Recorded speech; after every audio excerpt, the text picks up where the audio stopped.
Hello, everybody. Here we are once again. The Steve and Cimino Says Boom Show, issue 27. Oh, Steve, it just never stops. It never will.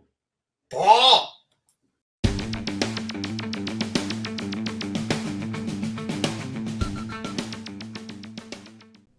Hey everyone, welcome to Pop XP. And before the show starts, make sure to click that subscribe button and click the bell to get notifications when we go live and we upload awesome new content.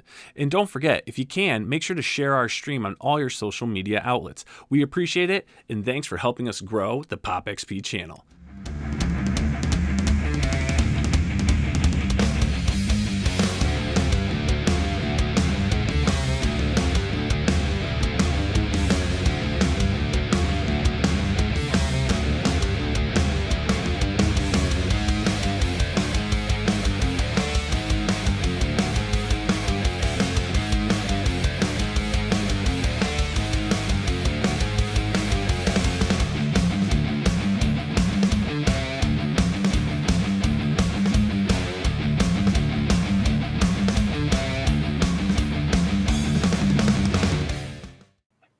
You know, it just keeps going on and on and on. And Niall, you know, the Pop XP knows Billy Tucci is here in spirit. What does people got to know? Because me and Steve don't know. Oh, well, they got to know. You know I know what they got to know. And that's it. They need to know to click that subscribe button below and smash that bell to get notifications when we go live and we upload some awesome content. And John, as always, I'm excited. I love recording with you guys and doing these amazing shows. It is a lesson for me. The professors are in the house, everyone. Take a seat because class is about to start. Oh, yes. And this is going to be a class for me, too, because we got the teacher right over here, Big Steve, and he's going to boom us with some knowledge. A comic two-parter that I don't know, and I must have skipped that. So, Steve, we've had a few guests in these last few episodes, but now we're coming back down to earth, and Steve is taking charge. So, Steve, I'm sitting back. Class is in session. Take us, Professor Steve. I'm ready to go. That's right, Niall. Get ready with those notes. All right. It's funny. I just found out this is something that I share in common with John, is that, we're not the biggest Daredevil fans in the world. So the fact that I'm going to be showcasing 2 Daredevil issues, and for me to showcase something means that it means something special to me, which means something incredible happened in these issues. I am going to be talking about Daredevil 105 and 106. Okay, we're talking about late 1973. The editor is a man called Roy Thomas. Now, next time we speak to Roy, I am going to ask him about exactly what he thought when he hired Steve Gerber, and also what he thought as the issues progressed, because Daredevil, he's more of an urban character, of course. He doesn't fly out in space. He doesn't have a gauntlets of power, no cape. His Rose Gallery, more down to earth, deals with a lot of street thugs. Well, just before Steve gets on the run, Jerry Conway is on this book, and things start getting really weird. Jerry Conway, again, we're going to have to talk to Roy, why was it allowed for this title to get sort of out of sync, off kilter? Now, you're probably wondering, what am I talking about being off kilter? These days, characters are set in stone. Daredevil is urban. He's going to meet the Punisher. He'll meet Spidey. Okay, he'll fight some drug lords, mafia people. Okay, that's it. He does not fly out into space. He does not have adventures with space people. That doesn't happen because the Daredevil audience are fixed, and they have certain things that they like and they are drawn to. And all the space people do their thing, and then all the other people, the mutant people, do their things. This is 1973. There are no rules. This is where craziness can take place. And you can be reading a story about an urban character, and suddenly you're out in the middle of space doing something incredible. Enter Mr. Steve Gerber.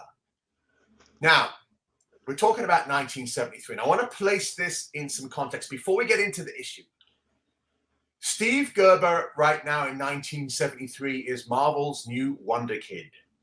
Okay? He is writing Fear, Man-Thing. Okay? He also went on straight after that to handle Morbius, Dracula Lives, Vampire Tales. Okay? He's also did Shana the She-Devil. Okay? So he's putting his foot down around the Marvel Universe. He's got the craziness of, Man-Thing, which is totally insane. Out there in the swamps with weird sorcerers and parallel dimensions. Yeah. And again, I can't wait to get into Roy and ask him some questions here and say, Roy, what was your, mandate for Steve on Daredevil? Because Daredevil, there's no sorcerers, no swamps. And what does he do? He comes on the book, starts getting really weird and crazy. Now, the thing is that you're probably thinking, well, Steve, that's your opinion, isn't it?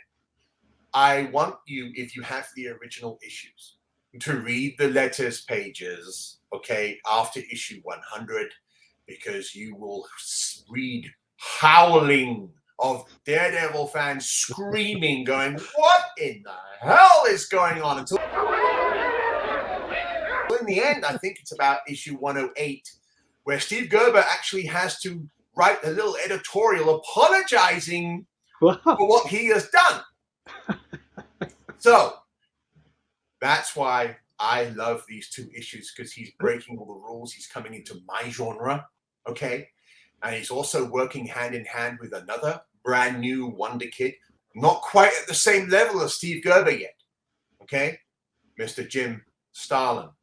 So without further ado, let's take a look at the cover to Daredevil 105. Oh, now, everyone who knows me, when I do a claim sale or I'm doing anything about a convention, I am the biggest Moondragon fan in the world.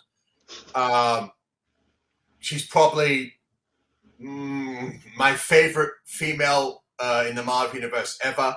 Now, you'll know that her... More than Hela? Yeah, Steve, Moondragon. Yes, more than Hela. Because Hela, she's going to kill you every time. Moondragon, you have a chance to survive. If you can get in there and talk a little bit, you're not going to die. Okay? Okay. Now, of course, Moondragon is drawn on the cover there in brown, but on the interior, she's drawn in the correct green. Now, for all you Marvel maniacs out there, they're like, oh, I know Moondragon. Well, in Iron Man 54, she wasn't called Moondragon. She was called Madam McEvil. Okay? And that was a name given to her by a computer.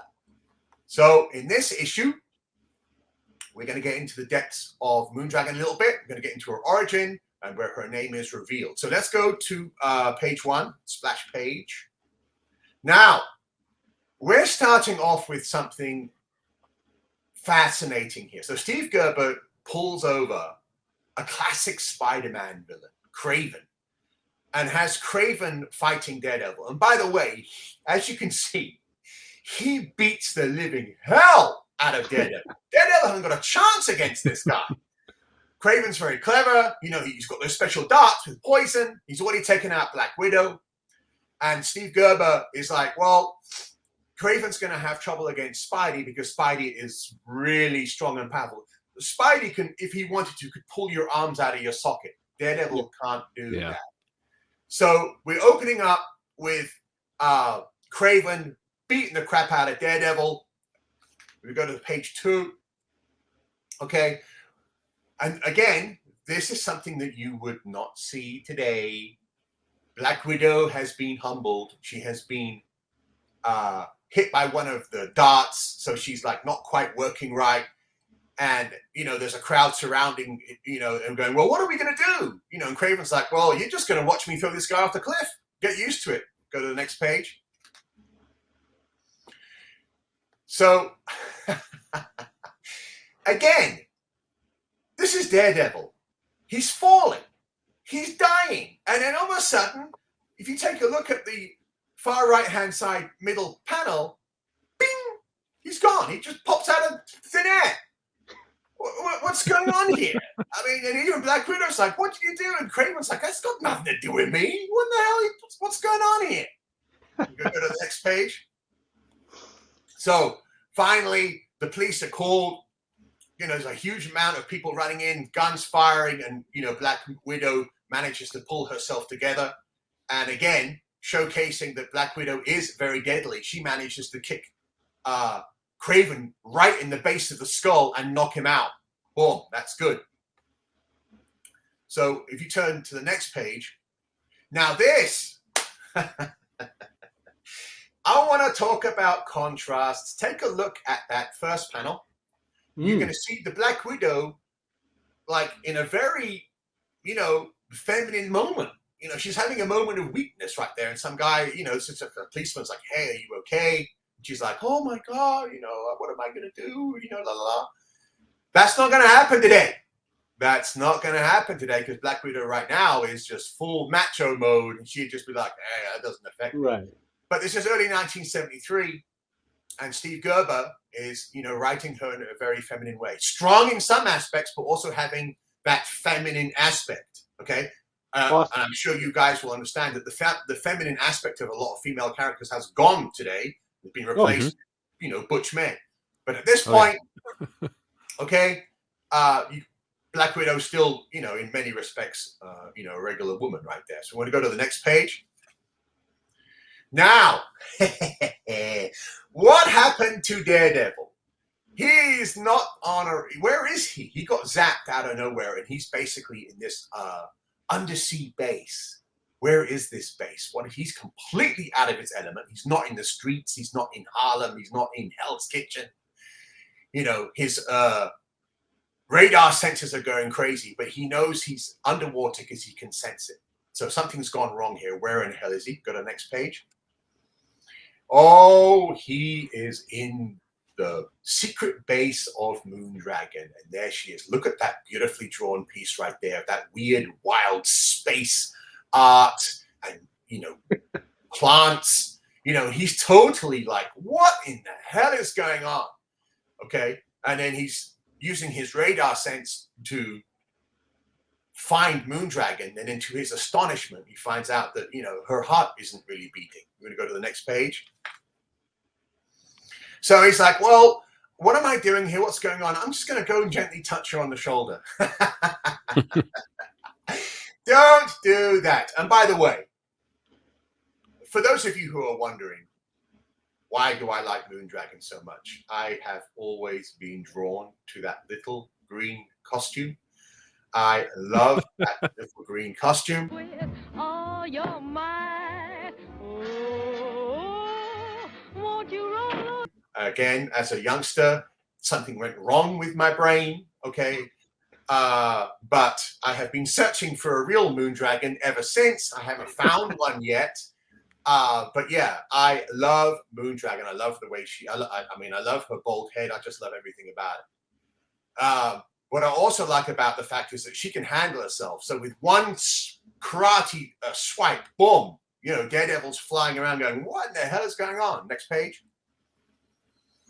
So Daredevil's going to get up. He's like, obviously, he's like, it's just another woman. I'm going to find out what's going on here. He's going to use his little, you know, his little baton right there. And at first he's having a little bit of success. And by the way, look at that panel where she's sort of bending over. I was like, that's very impressive. Sorry if we're going into bad territory here, guys. Nice glue. The weeds. We're going into the spandex and the weeds, right, Steve? You know that costume is silky smooth, right, Steve?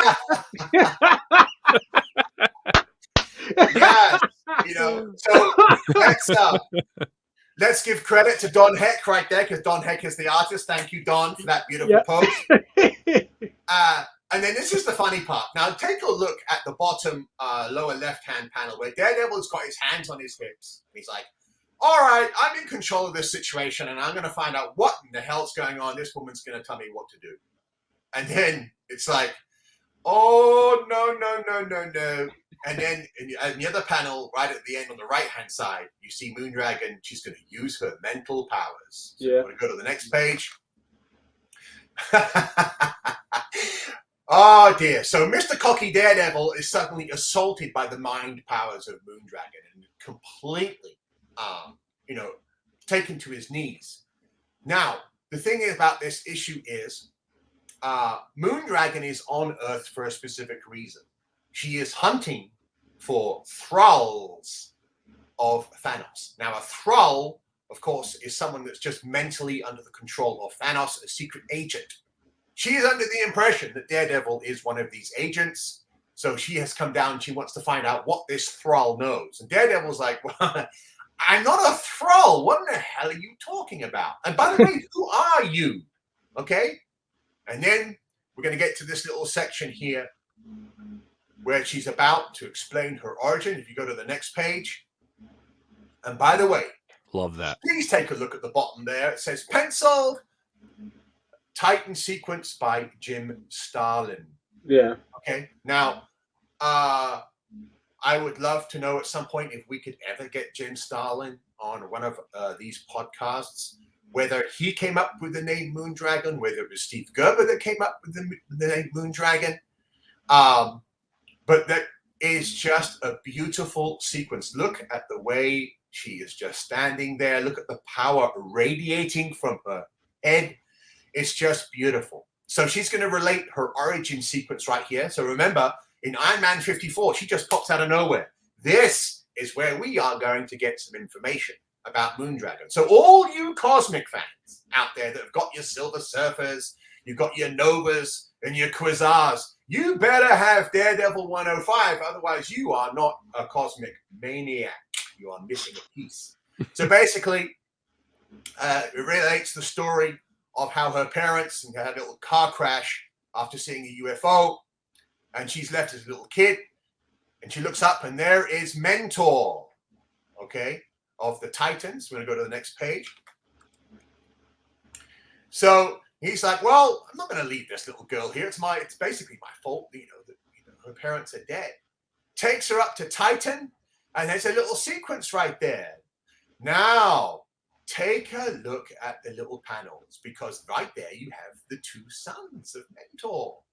Okay, there is Eros and Thanos. Now, Thanos at this time, okay, is drawn in the blue. He's got his hands behind his back like there's no kid that really stands like that. It's hilarious. And at that time, I don't know whether... That's like a little you, Steve. That looks like...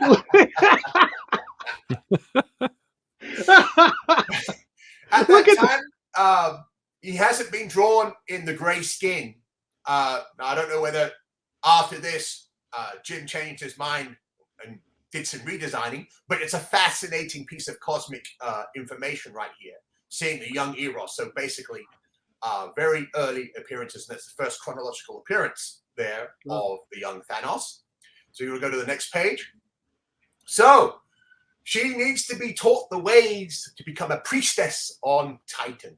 So she's taught everything. Mentally and physically, she becomes the perfect human, far superior to any regular person on Earth. Her mental capabilities, everything's being explained here for the first time.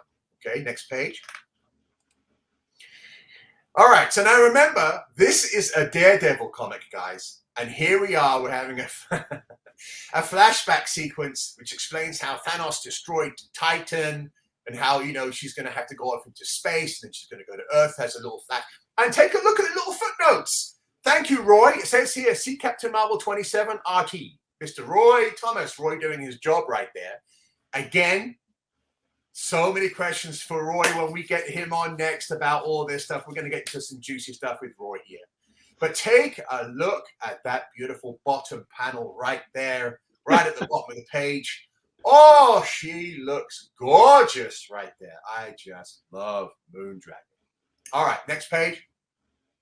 So we get a little flashback sequence to Iron Man 54, where Iron Man actually ended up having to fight with Submariner again. At that time, Moondragon is known as Madame McEvil, and she's going under false impressions. She's just arrived on Earth, she doesn't really know who the good guys are. Okay. And then on the bottom panels there, you see Moondragon explains she has come to Earth to find more Thanos thralls. She knows they're here, okay? And she basically, again, accuses Daredevil, okay, you're a thrall. Now I'm going to find out what you know. What is Thanos' plans? And Daredevil's like, well, hold on a second. I'm going to go to the next page. So this is where Moondragon is basically reinvigorating her own agents on Earth, okay? Again, remember, this is Daredevil. And she changes this little construction worker into the Dark Messiah. Okay, that is Gerber all the way. He's got that little triangle shape on his chest. I love that term, the Dark Messiah, okay? And then, of course, she reinvigorates this guy called Ramrod. He's got this little metal plate over his shoulders and head. Basically, his power is he just charges into you with his metal head, okay? His first appearance, of course, is in issue 103, okay? So she's sending her guys off, you know, to cause craziness. Go to the next page. Again, this is Angar the Screamer. Yeah. Another Gerber creation. First appearance, of course, it was in issue 100. Again, a creation of Moondragon. And his ability is when he screams, he can create illusions.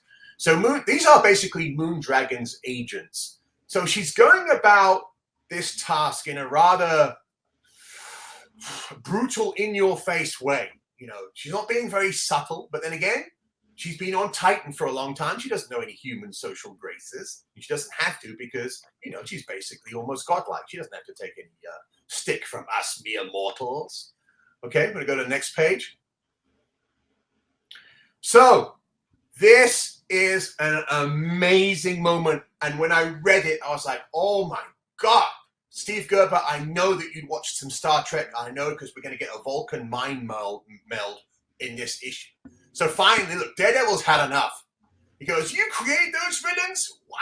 How dare you touch me? And that's right. How dare he touch Moondragon? Only I'm allowed to do that. Touch you, lady. I ought to. And then he stops because you don't realize what you've done. He goes, are you that blind? And take a look. He's shaking her by her shoulders. Good Lord, he's lucky he's alive for doing that.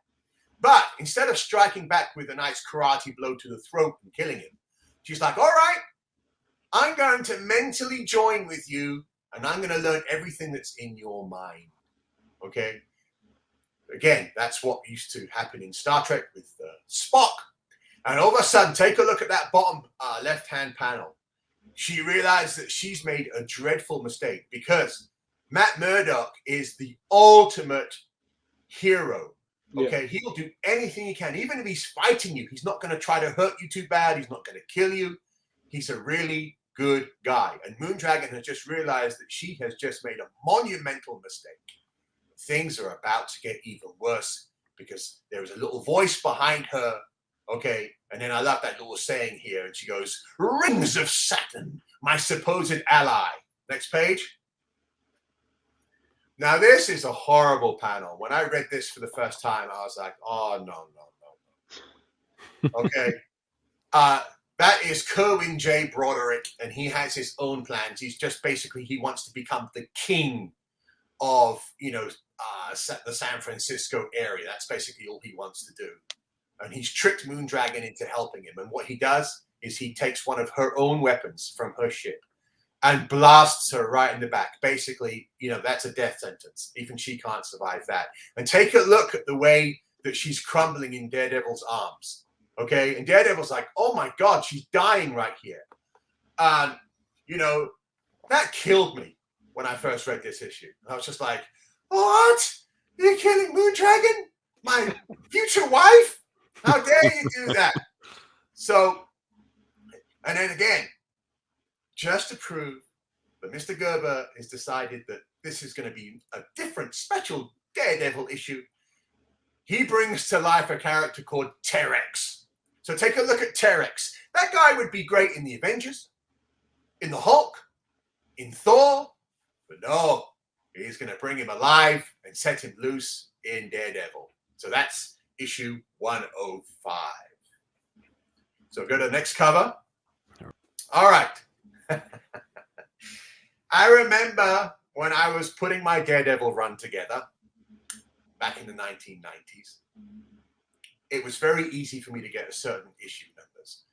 And then when I got to these issues, they were always beaten to death. They were always like VG plus, VG minuses. I was like, where's the nice issues of these issues? And then some dealers wouldn't even bring them. So I would get the earlier issues up to about issue 45. And then they would stop and start again at issue 158. And it happened again and again and again. And I was like, well, what about the issues in between? Oh, I left them at the store. I didn't even bring them. No one cared. No one was collecting at the time. I had to beg. And, you know, people are like, well, come along to my store on the weekend. They're under the table somewhere. You know, no one reads that stuff, Steve. Everyone's, you know, Frank Miller completely read it. It's like, I don't care about Frank right now. I want to fill my issue numbers in. I need all of the stories. So when I finally got these issues and I finally found this issue, I was like, oh, yes, here we go. So we go to the splash page. Oh, Moondragon is basically close to death. By the way, she's looking even better in this issue. Thank you, Don Heck. So basically, Daredevil has realized that, you know, Moondragon has fallen into a terrible trap. She's been tricked by this evil guy that just wants to become, you know, like a special mafioso, a king. Okay. And Moondragon is dying in her arms. Next page. So while this is going on, Moondragon's agents are running wild in the city. I mean, look at the, you know, this is the Dark Messiah. You've got Ramrod just smashing his way through buildings. Killing cops, too. Killing them. Yes. I mean, he's just running wild. Okay. So we go to the next page. So now Kerwin's explaining, yes, okay, I want power, and I'm going to get it. I'm going to use all of the weapons in this wondrous headquarters. And the funny thing is, he's not thinking of taking over the Earth. He's not thinking of taking on the Avengers or, you know, he just wants to become king of San Francisco. That's all he wants right now. He doesn't realize the sheer power that he has in Moondragon's base undersea. Okay? And take a look. Moondragon is still basically, she's gone. Daredevil's still holding her, you know, which just shows, you know, that after they're mind meld, he also has a connection with her. So next page. This is the flashback sequence, which explains how when Moondragon first came to Earth, she fell under the sway of this evil guy. He had his own plans. And again, she's been on Titan for many, many years, and she never grew up with, you know, human frailties, evil personalities, and power structures. So she was easily swayed because she just didn't understand the concept of people lying. She just took, oh, that must be true. So obviously she, you know, this is the story of how he got swayed. And by the way, take a look. That last panel there where you see him ranting. By the way, I used to love it when the artists would draw the characters ranting and raving. No one does that anymore. Okay. So we're going to go to the next page. So finally, Daredevil is putting Moondragon on the floor. And by the way, as a youngster, I'm taking note of every panel of Moondragon. Okay, he's gently putting her down. He didn't just throw her down. He gently put her down. And he's like, you know what? I'm going to take out this curving guy. But he just has a little bit more charge left in the little hand weapon. Takes him out. Boom. Next page. Thank you, Steve Gerber. Terex is going crazy. Now, this is a huge creature that gains his power by sucking life out of the earth. Wherever he treads, he sucks the life out of everything, including vegetation and humans. If you are too close, he sucks your energy and you're gone. As you can see on the last panel there, this poor policeman got too close. We're going to go to the next panel. And as you can see, the next page, that's what Terex does. Okay? Now remember, this is Daredevil. So regular Daredevil fans are probably thinking, what is this? What's going on? Where's Stiltman? Where's the Owl? Why are we dealing with Terex? How is Daredevil going to deal with any of this stuff, right? Do you want to go to the next page? All right. So basically, everyone is like, well, there's nothing we can do with Terex. What are we going to do? The authorities are going crazy.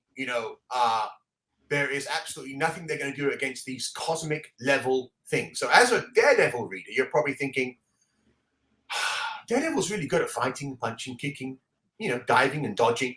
What in the hell is he going to do? Okay, let's click onto the next page.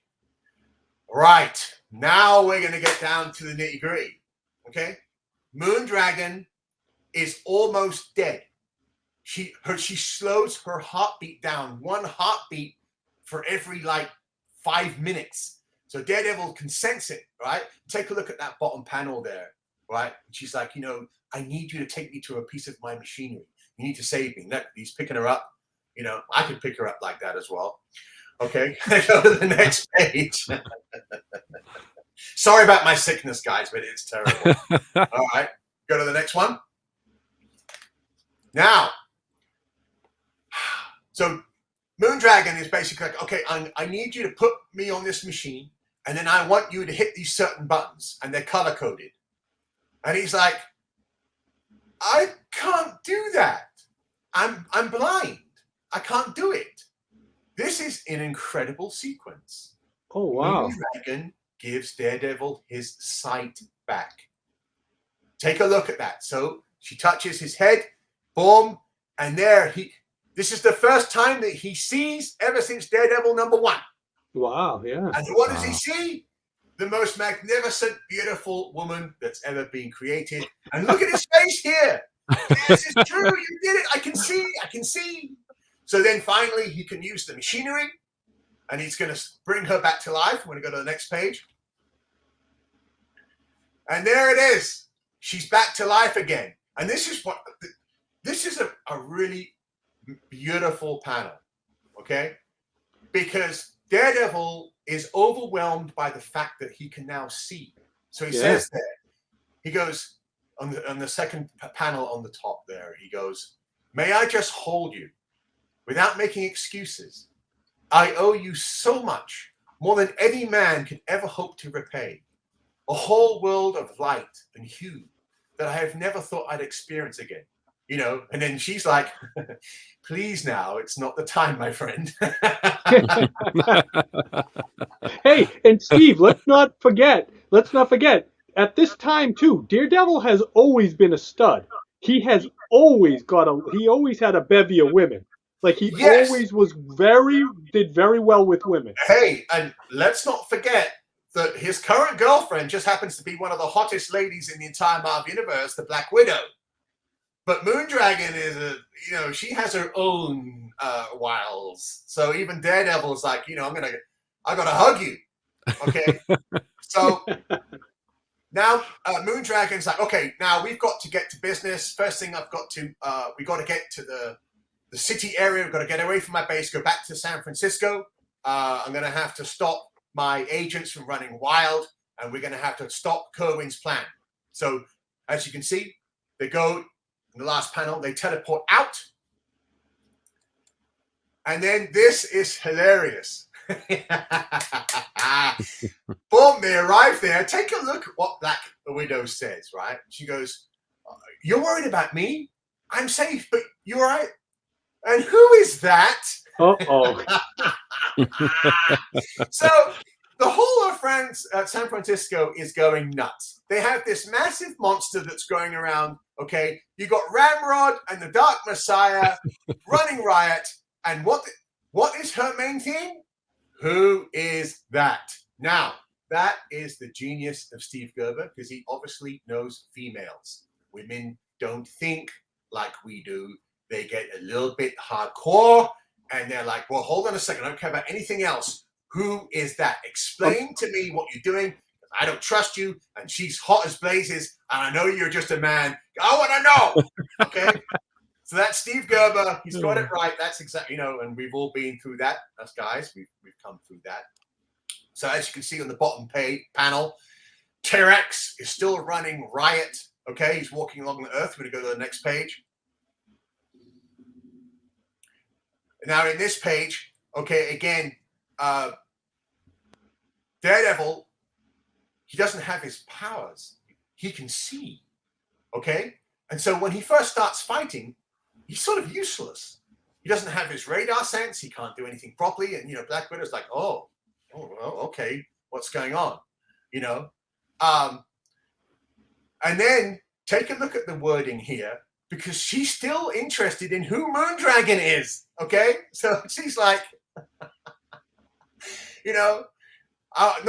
what's been going on? She goes, and speaking of lovers, you haven't quite explained the relationship between you and Baldy. Okay? Not to mention how you got your eyesight back. Okay? And then goes, Tasha, I mean, about my eyes, I'm blind. And she goes, you almost sound jealous, And then she's like, jealous? Don't be silly. I'm free thinking, And then finally, the fighting's going to snap her out of that. But she's as jealous as hell. But what we're going to find out here is, without his abilities of radar, he is not a very good fighter. So he's in trouble. Next page.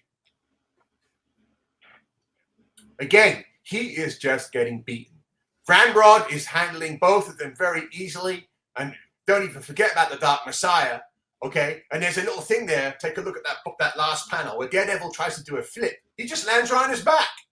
Okay, see? So Black Widow says, "Backflip, DD, out of his way now."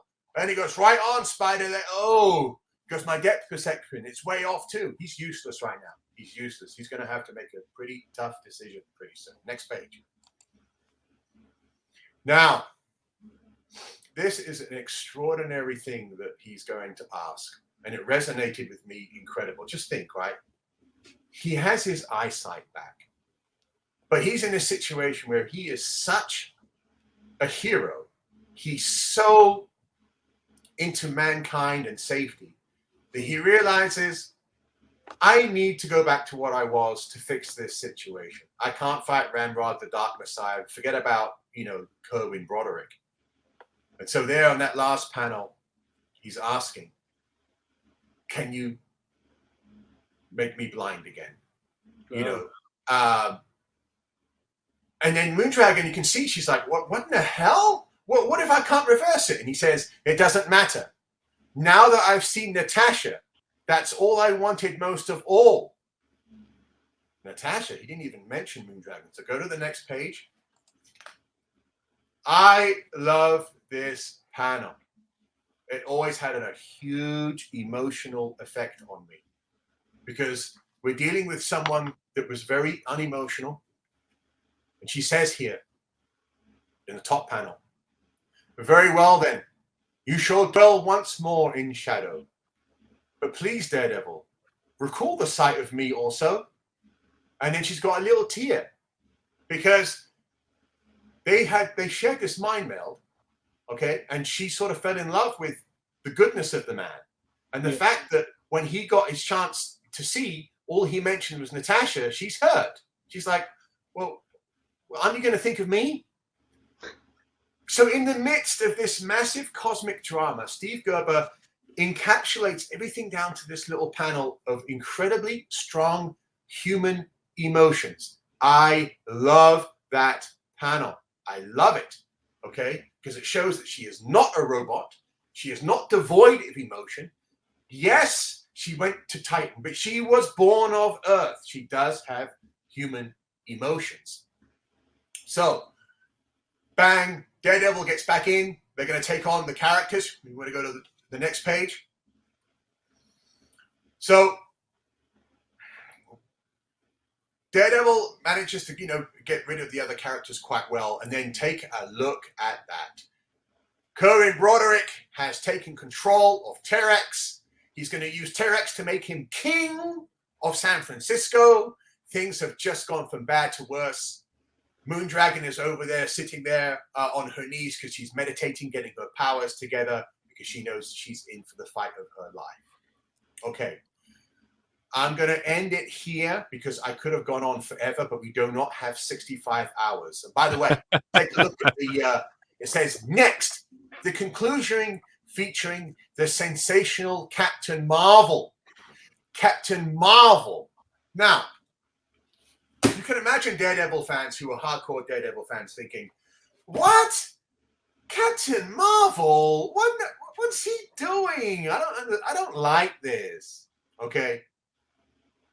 I just want to explain that Steve Gerber was going way out there on a limb here with these stories. And as I mentioned before, in the letters pages, the regular Daredevil fans were not happy. And the next time that we speak with Roy, we are going to get into the weeds here, because with Roy being editor, he gets this feedback. And I'm dying to know whether he had a conversation with Steve and said, Steve, I enjoy your fun and your imagination, but this is Daredevil. This is not a space title. You know, Jim Starlin's going off to do Captain Marvel right now. This isn't the Fantastic Four. Please, can we get back to more Daredevil type stories? Okay. Now, just for some context, Steve actually has quite a long run on Daredevil. He goes all the way up to issue 117. Okay. Which means that Steve Gerber gets to introduce Deathstalker, another one of my favorites of all time. Okay. But this is a perfect example of how Steve Gerber was able to draw someone like me, I like Daredevil when he guest stars in other books, but his own book was always, you know, the lore thing, and, you know, Yes. okay. Yeah. Me too. Yeah. You know, and it never really grabbed me. But this story here has so much of an emotional draw to me. The fact that I love Moondragon, and I love those little quiet, tender moments in these panels. And I had, as I said, both me and John, we as youngsters, I think we were probably a little bit over emotional. So, you know, I would read those stories again and again and again, thinking, oh, you know, maybe I should be holding Moondragon. So that's why I wanted to showcase this today. And again, I always send my good thoughts up to Steve Gerber. I know he's probably laughing right now saying, come on, man, relax, calm down. Okay. You know, because you know how sarcastic Steve Gerber was in his interviews and stuff like that. But it has been my honor to showcase this story today. And so, John, I'm fascinated. What do you think? What do you think of this? Well, to quote Roy, I don't know if you remember, and people can look in one of those past episodes with Roy. When you asked about Gerber, he goes, "Yeah, he was crazy." Yeah, he was crazy. That's quote, full quote. So Gerber was, once again, we can go on and on about Gerber. He was always a breath of fresh air because you really did not know where he was going to go. Like, he really took small things and he made them these, like, Howard the Duck is the perfect example. Like, what the hell? Like, this duck, it got so popular too. It's just in the Man Thing. Like, how would you put like that type of, like, almost like a sarcastic Looney Tune character, and you put him in the Man Thing? What, like in this, it's a fear-based like issues. So, but coming back to this issue, exactly, this was not a regular Daredevil story. I'm glad that you did this. Now I understand why. As your lust and love and sardonic feelings for Moondragon, evil intent. Yes, I can see that. But I have to admit, my favorite thing in this whole thing, that if I knew that issue existed, I would have bought that issue. Now, I did have the whole run of Daredevil in my heyday, but I never really looked at those issues. But if I knew there was baby Thanos in there who was standing like so prominent, and Niall, can you find that page really quick? I don't know if you can. It's right in there. But let's look at the boots that little bastard is wearing. He is so majestic at such a young age. It's like he knew he had it going on, and he was going to rule the world. Just right there. Okay, yeah. Right there. Look There you at the go. boots. I think those are solid gold, if I'm correct. I have no idea. Look at those, Niall. Look at those boots. That's I a just kid. love He was the way- destined for great things. Yeah. I just love the way that he's not playing. He's No. standing observing. Where the other Oh, kid's yeah. like, yeah, I'm gonna have some fun today. That's a kid whose death is power hungry. Send him to something because he's you can tell like he's gonna be trouble. That if I knew that panel existed, I would have gotten that so many years ago, and I would have been so happy for that. So thank you for that, Steve, for opening my eyes for baby Thanos. What do you think, Niall? What do you got? Again, Professor Steve, you've blown my mind again. You bring freaking books to life. And I'm just gonna the 106, page 18, right? We're looking here, and you're like, oh, in this panel. And I read it. You said read it. I read it. I loved this. I loved these 2 issues. And I'm like, what's so great about these panels? And then you're talking about the top left panel, panel 1, with the tear in her eye. And to be honest, all of a sudden, raw emotion came over me. And I was like, holy shit. Like, she felt a connection. She felt love. It was like instant for her. And it was like, well, I know this is it.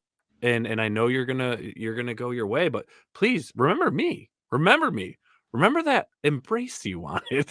But it was just, again, you bring both of you guys actually are really good at this. You bring a different light to these books where it really all of a sudden a passion grows. So now I'm reading back issues of the Hulk from the 70s and 80s. I'm reading Thor, right? Now I'm going to start reading Daredevil. And again, like you guys, Daredevil for me was kind of a, oh, cool. I'll take a couple. That's a cool cover. Let me see what the inside's about. For a vigilante, character and everything, I would go get my Batmans over that.